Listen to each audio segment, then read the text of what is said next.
Ma'lumki, joriy yilning 1-martidan boshlab pensiya yoshiga yetgan fuqarolarga proaktiv, ya'ni fuqarolardan murojaat talab etmagan holda pensiya tayinlash tizimi joriy etildi.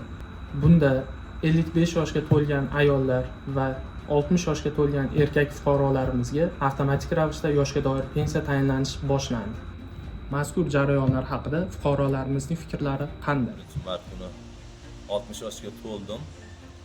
Shu 60 yoshga to'lganim munosabati bilan meni onlayn tarzda pensiya nafaqasiga chiqarishdi. Buning uchun men xursandman, rahmat. Qanday qulaylik. Buni yaratgan prezidentimizga ham mana nemizga ulkan alqishlar aytaman. Жұмыстарымыз qancha yengil desa, dokument kontorda biz yugurib dokument jina olmay yuribdik. Hozir dokument sen bir pasport bilan, hatto pasport emas, SMS bilan chiqyapti hozir. 55 yoshga to'lganim sababli ertaman telefonimga SMS keldi. Qarasam, pensiya yoshiga yetganim uchun meni pensiyaga chiqarishdi o'zlari.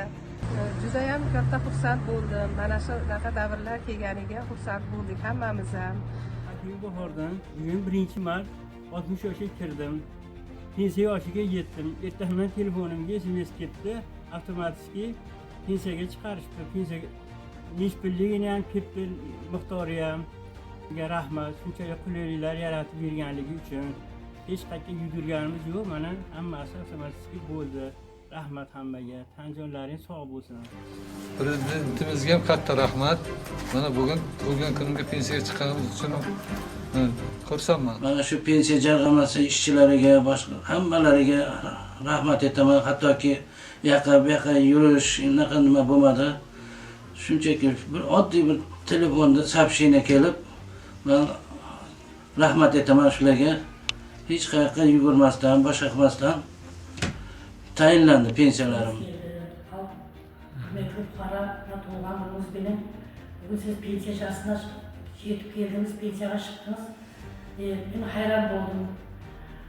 Ham quvonib ketdim. Men buni o'ylaydigan edim, pensiya yaşına chiqsa, dokument tayinlab, halok bo'lib yuradigan shaharman deb o'ylaydigan edim. Hukumatimizga rahmat, soncha dokumentlarni tayyorlab, olma ustatib jiberdi. Shu pensiyalarni ko'p yil oling. Sizlarga ham rahmat katta. Hammaga shunaqa nasib qilsin, shunaqa kunlar pensiya olish ko'p yillar nasib qilsin. O'zida shunchalik xursand qilibman. Eslatib o'tamiz. Yoshga doir pensiya tayinlanishi uchun ish haqi, ish staji va boshqa ma'lumotlar o'z vaqtida raqamlashtirilgan ma'lumotlardan olinadi. Shu o'rinda fuqarolarga shuni eslatib o'tishimiz kerakki, mehnat faoliyatingiz to'g'risidagi barcha ma'lumotlarni o'z ish joyingizdan yoki kambag'allikni qisqartirish va bandlik bo'limlari orqali raqamlashtirib olishingiz mumkin.